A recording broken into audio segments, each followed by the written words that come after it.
Hey guys, so I don't actually own the physical book of this.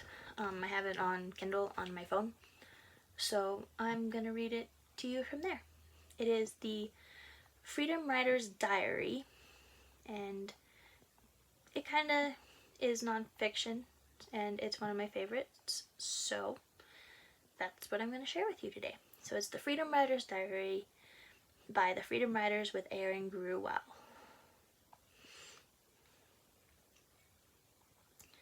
Freshman year, fall 1994. Entry 1. Miss Gruwell. Dear Diary, tomorrow morning my journey as an English teacher officially begins. Since first impressions are so important, I wonder what my students will think about me.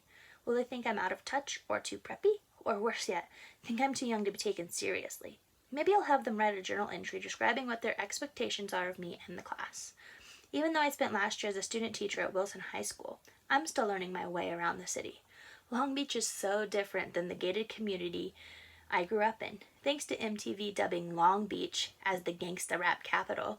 With its depiction of guns and graffiti, my friends have a warped perception of the city, or LBC as the rappers refer to it. They think I should wear a bulletproof vest rather than pearls. Where I live in Newport Beach is a utopia compared to some of the neighborhoods seen in a Snoop Doggy Dogg video. Still, TV tends to blow things out of proportion.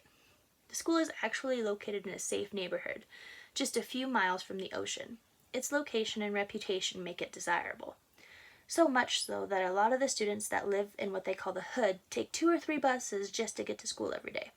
Students come in from every corner of the city. Rich kids from the shore sit next to poor kids from the projects. There's every race, religion, and culture within the confines of the quad. But since the Rodney King riots, racial tensions have spilled over into the school. Due to busing and an outbreak in gang activity, Wilson's traditional white upper-class demographics have changed radically. African Americans, Latinos, and Asians make up the majority of the student body. As a student teacher last year, I was pretty naive. I wanted to see past color and culture, but I was immediately confronted by it when the first bell rang and a student named Sherrod sauntered in bouncing a basketball. He was a junior, a disciplinary transfer from Wilson's crosstown rival, and his reputation preceded him. Word was that he had threatened his previous English teacher with a gun, which I later found out was only a plastic water gun, but it had all the markings of a dramatic showdown. In those first few minutes, he made it brutally clear that he hated Wilson, he hated English, and he hated me. His sole purpose was to make his preppy student teacher cry. Little did he know that within a month, he'd be the one crying. Sherrod became the butt of a bad joke. A classmate got tired of Sherrod's antics and drew a racial caricature of him with huge, exaggerated lips. As the drawing made its way around the class, the other students laughed hysterically. When Sherrod saw it, he looked as if he was going to cry. For the first time, his tough facade began to crack. When I got hold of the picture, I went ballistic. This is the type of propaganda that the Nazis used during the Holocaust, I yelled. When a student timidly asked me, "What's the Holocaust?" I was shocked. I asked, "How many of you have heard of the Holocaust?" Not a single person raised his hand. Then I asked, "How many of you have been shot at?" Nearly every hand went up. I immediately decided to throw out my meticulously planned lessons and make tolerance the core of my curriculum.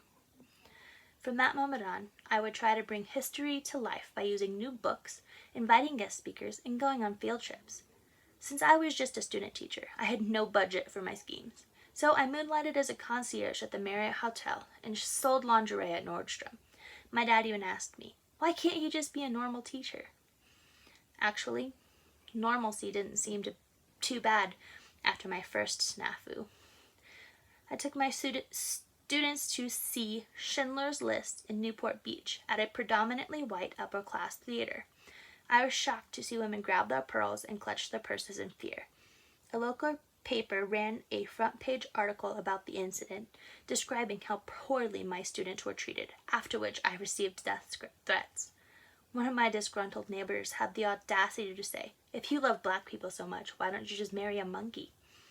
All this drama, and I didn't have my teaching credentials yet.